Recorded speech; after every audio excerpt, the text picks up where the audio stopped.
Santoro didn't count on the resolve of New South Wales police officers to bring him to justice. Police emergency, this is Tammy. Where do you need the police, please? An ambulance street bully at the water. We've found a body in the water. The 000 caller's distress is obvious and understandable. Okay, just stay on the phone with me. Getting the police on the way as we're talking, okay? Just stay on the phone. Beach in an affluent suburb on Sydney Harbour, Christine Baird and her husband have just found a dead body. You don't know who this person is? No? My husband's holding the body is floating. As the operator asks more questions, A young woman? the realisation of what might have happened becomes even more upsetting for Christine. Yeah. I'm just too sick for the family. I've got teenage daughters. I said, "Where is Cecilia? Where is she? She hasn't called." I knew something was up. Cecilia, her dad, was 38, independent, intelligent and loving life. She'd moved to Australia from Brazil 4 years earlier in 2014. On her very first day here, she'd met fellow Brazilians Carol Camara and Rita Maciel. The trio became instant friends. Oh, just this beautiful, bright, happy, amazing woman. Yeah, she was just so fun. A very strong woman. You just get inspired by being around her. You would know Cecilia was there because she just filled the whole space with her energy, with her laughter. It's been 5 years now since Cecilia died. But for Rita and Carol, it still feels like yesterday. As painful as the memories are, though, they want the world to know what happened to their beautiful friend, because they're convinced talking about her murder might in fact save lives. But it's not easy. The what-ifs continue to haunt them. I wish I had called the police. I blame myself for what happened to Cecil. I would have done so much more, so much better for my friend if I knew she was in danger. Carol, you do know there's only one person to blame for her death. Yes. It's not you. It's this man caught on CCTV fleeing Australia 24 hours after the murder who is solely to blame. Marcelo Santoro was a controlling and jealous ex-boyfriend who, unwilling to accept the end of a year-long relationship with Cecilia, decided to make her life hell, stalking and threatening her, even forcing himself into her apartment. She ran into the bedroom and she locked herself in, and she got all the furniture she had around her and barricaded herself into the bedroom. And she was shouting at him to leave. He was punching the door and he was trying to go in, but always saying to her, just want to talk to you. You just need to listen. Cecilia was loved for her compassion, but in some ways it was her undoing. She refused to believe Santoro, who was also from Brazil, would ever physically harm her and wouldn't report him to the police. Perhaps knowing this, Santoro's harassment increased. A week before her death, Cecilia was desperate for a break and flew to Perth to visit Carol and Rita. I said to her, don't go back. He's dangerous. He can do something to you. Don't go back to Sydney. Stay here. Work from home. And she said, no, I need you to be there for work. I need you to go back. But when she got home to Sydney, there was another shock. Cecilia discovered Santoro had secretly cut himself a key to her apartment and had been letting himself in whenever he wanted. She called me straight away and she was so upset. And she was shouting on the phone and very distressed. And she said, I told him not to be in my apartment anymore and I know he was here. I can smell him. I can see his hairs all over my white floor. And she was just really, really annoyed by this situation. He was breaking into her apartment. He was clearly stalking her. Why didn't she go to the police? She didn't want him to have a record. She wanted him gone, but she didn't wish him bad. Cecilia was increasingly frightened. Audio messages she sent Carol reveal Santoro's obsession had reached a dangerous new level. So she says she's home now cooking some soup, but in the dark, because she doesn't want him to know that she's home. She was taking a shower with the lights off, and then she goes to say, I know I'm being paranoid because I know he follows me. And that was a cry for help. Yeah, so it's heartbreaking. She obviously doesn't know the extent of the danger she's in. Exactly. She was afraid, but she thought she had the handle on him, that she was in control. Sadly, she was wrong. To dodge Santoro, Cecilia stayed in hotels or with friends, but that just made him more frantic.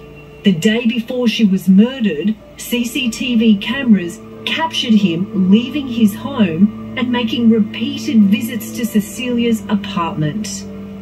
On the Friday, he had about 5 trips down there, right throughout the day and throughout the evening, where he keeps going down, spends a bit of time, comes home, not for long, before he's out again. And it's quite striking, the stalking behaviour that he's engaging in. For New South Wales police detectives John Edwards and Hannah Packer, the warning signs about what was about to happen are all too obvious. Don't let it escalate. Don't put up with it. If there's behaviour that you're uncomfortable with, then put a stop to it early. And that's not just the victim, but their friends as well. On the day of her death, Cecilia was here at her apartment for the first time that week, after discovering that Santoro had finally booked a flight home to Brazil. In just 4 days' time, he was going to be out of her life forever. It's the relief she needed to finally feel safe enough to return home.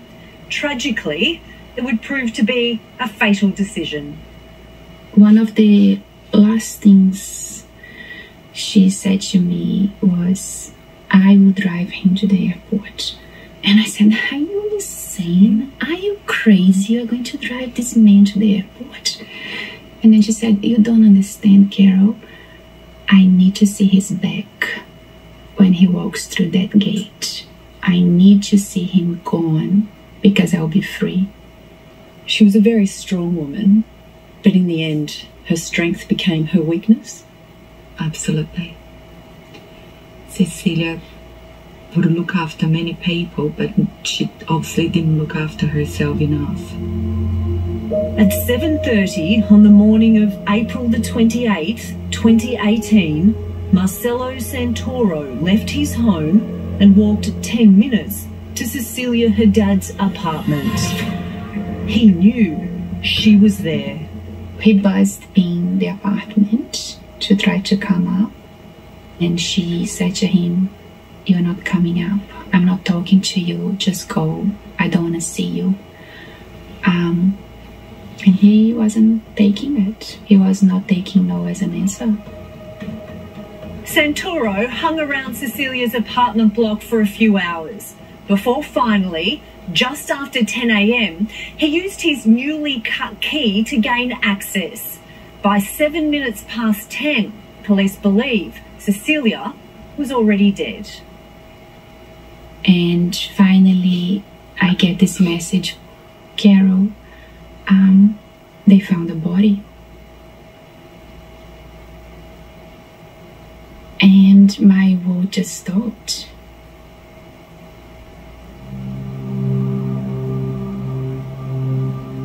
It was very obvious to us, very start, that it was Santoro. And the friends and the family came forward very quickly. Homicide investigations are never easy, but straight away, New South Wales detectives John Edwards and Hannah Packer identified Marcelo Santoro as the prime suspect in the murder of Cecilia Haddad. He was her ex-boyfriend, but they still had to catch him. A task made more difficult because he'd fled to his homeland Brazil, a country that doesn't have an extradition treaty with Australia. The problem there was that their constitution doesn't actually allow them to extradite their citizens. They then said, but if you want to send the brief here, they'll prosecute him in Brazil. And the Commissioner got straight on board with that. We were then committed to pulling a brief together and giving it to the Brazilians to prosecute. So you basically had to do all the police work and then hand it all over? Absolutely. The detective's task was to prove exactly what had happened to Cecilia and how. Piecing the crime together was a slow and painstaking process, but they had technology on their side. How crucial was that CCTV that you managed to get? Oh, super crucial and amazing. For a jury to see something like that, it's not just talking about it, it's not just people giving that evidence to talk about it, it's a visual that, paints a picture for them that they don't normally get to see. To determine Santoro's movements and link him to the secluded beach where Cecilia's body was found, police tracked his phone through the pings it made with mobile towers in the area. So up here, number 2 is Santoro's house. Number 3 is Cecilia Haddad's house. Santoro's phone has connected with a cell tower. So we believe he's driven down here to the waterfront looking for somewhere to dump her body. You can see all those phone pings. He's driving all over. He's not doing the direct route to where he dumped the body. So he's looking for a place. Yeah, absolutely. So when he didn't find anywhere appropriate down here, he's driven, we believe, right round here, round Rod Point. And again, these are all waterfront areas where he's looking for somewhere to dump the body. And we follow the phone all the way down. But in the game of proof, a map showing where his mobile phone went simply wasn't enough. They needed visual evidence. And we sent police out to drive and literally look at every house, every business along the way, go and knock on the door, get their footage, and then over time piece it together. Could you guess how many cameras you had to go through to piece that all together? Hundreds. The effort was rewarded. Santoro was seen driving Cecilia's red Fiat in the hours after she was murdered. But even more importantly, the CCTV footage of the red Fiat was an exact match, both in time and location, to the tracking of Santoro's mobile phone. This is the side street beside her house.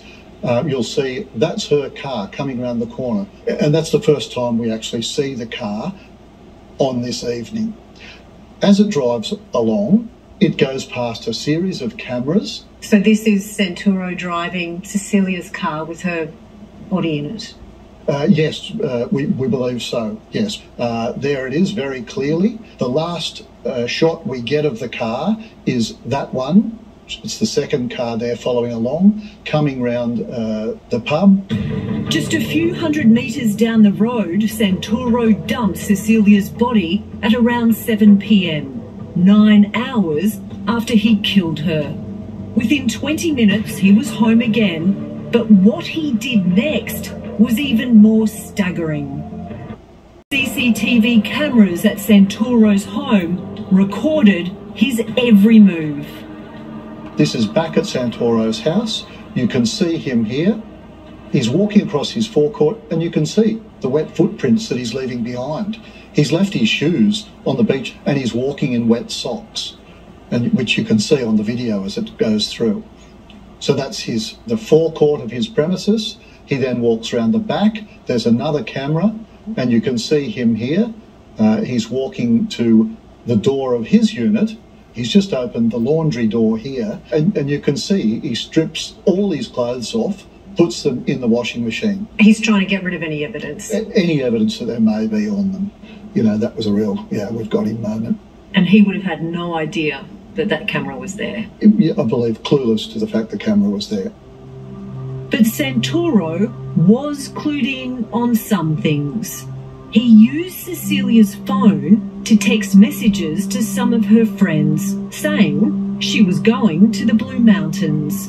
And to make the story more believable, after he dumped her body, he dumped her car at a local train station. However, once again, the CCTV cameras gave him up. That's it there. You see the red car. And we will track it across as many cameras as we can find, all the way across to the West Ryde Railway Station Commuter Car Park, where we ultimately find it a couple of days afterwards. Early the next morning, before Cecilia's body was even found, Santoro knew he had to get out of the country. Jumping into an Uber, he headed to the airport. During the trip, in plain sight of the Uber driver, Santoro disposed of what would end up being the most important piece of evidence in this case, Cecilia's car keys. What did that Uber driver tell you? He ended up being quite a key witness. He had a great memory, which was wonderful. Yeah, so if you could just tell us where you merged over. And one of the main things that he told us was, in that travel, he drove over the Gladesville Bridge, and as he drove over the Gladesville Bridge, Santoro asked him to travel on the left-hand side. As they were driving, he put the window down and then threw something out the window that the Uber driver said sounded like keys. I mean, this is a big bridge and there's actually barriers at the top. It is remarkable he actually managed to throw the keys out. Yeah, that's right. And it's a far distance as well. He's done a good effort to get them over. It was obviously pre-planned and he thought about it as he was approaching the bridge. It took police divers 3 weeks, but eventually they found Cecilia's car keys in the river. And there was no mistaking the iconic Christ the Redeemer keyring from her home city of Rio in Brazil. So by that stage we had seized her car and had done our crime scene examinations, and when we took that key to the car, magic, it opened the car. It really did cement the case against him. 3 months after she was killed, Brazilian police arrested Marcelo Santoro and charged him with the murder of Cecilia Haddad. But it would take another 4 years before Santoro's trial was heard in June this year, remarkably over just 2 days.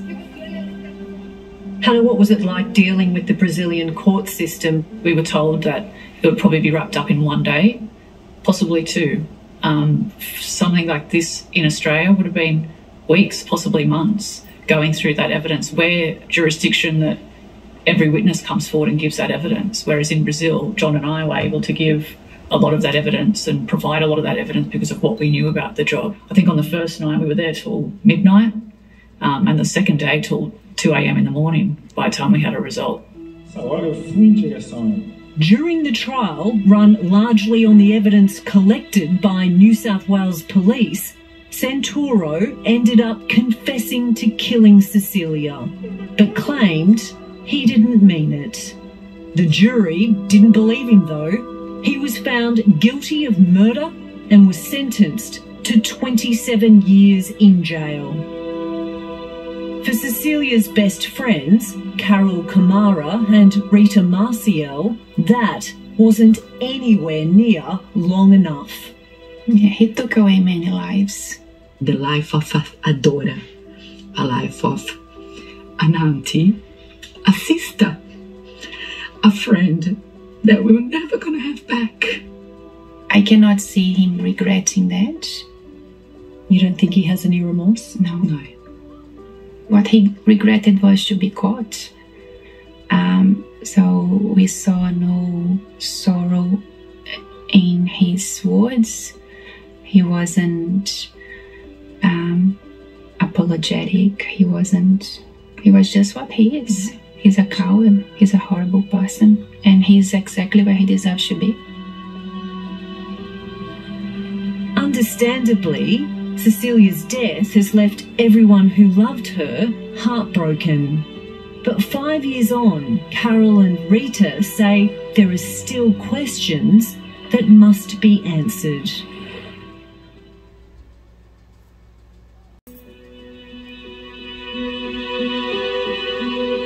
For most visitors, Sydney Harbour is spectacular.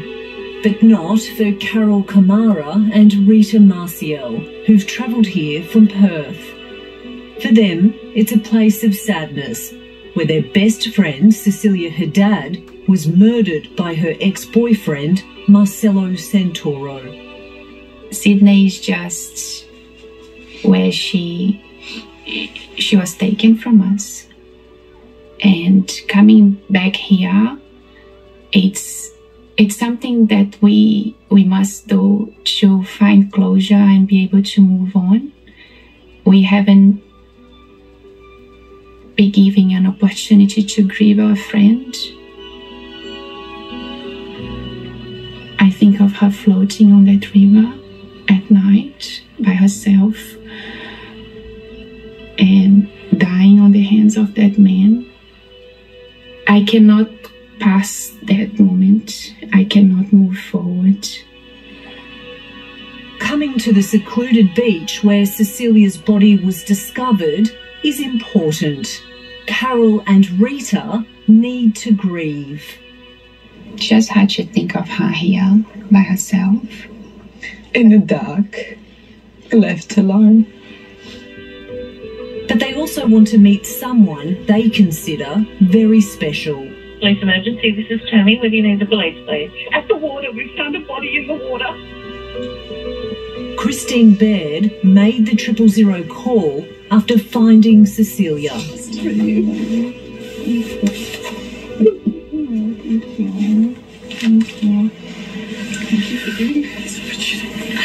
We always wanted to let the people who love her know that we looked after her.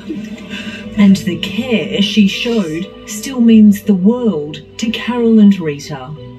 We were just putting our boats in the water over there, and as we were pushing them out, we just saw her lying in the water, and she was lying face down, so we turned her over. She just looked so beautiful and so peaceful. It's something I hope you can take some comfort in that, because obviously it wasn't a peaceful time for her, but when we found her, she looked peaceful. Yeah. It's sad, but I'm so glad because I can see how beautiful you are. Your heart's so warm. Yeah. She has a special place. My children call her my lady in the river. Oh, that's beautiful. Yeah. Do you think he walked here and dropped her, or do you think he went that way? Christine's words are enormously comforting, even 5 years on. A reminder, if ever it was needed, that Cecilia's short life mustn't be for nothing. Carol and Rita are determined to do whatever they can to make sure what happened to their beautiful friend stops happening to other women. I never saw Cecilia as the face of domestic violence. She was just this powerful woman. Speak up and talk to the police, because we are not superwoman and we can't really protect everybody. But there are people that can. be the voice for the ones that think they don't need help. Do you think if there was police intervention that Cecilia would be alive today? I think so. I really do. John Edwards and Hannah Packer agree. Their message is also clear. They know it can be hard, but they want to encourage people to get help, even when the victims think they're okay. The position of the friends is very difficult because you don't want to betray the trust. You can give them advice, but when do you go against their wishes and go to the police regardless of what your friend wants? That's a very, very difficult situation. But certainly if she had understood what the police would have done for her, and maybe that's the role of friends, trying to put her in contact with people who actually know what the police can do for you.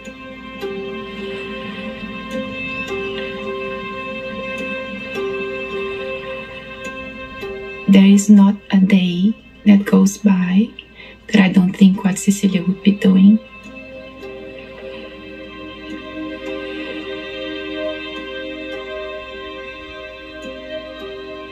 Cecilia is not a floating body in the river. She's a force of nature.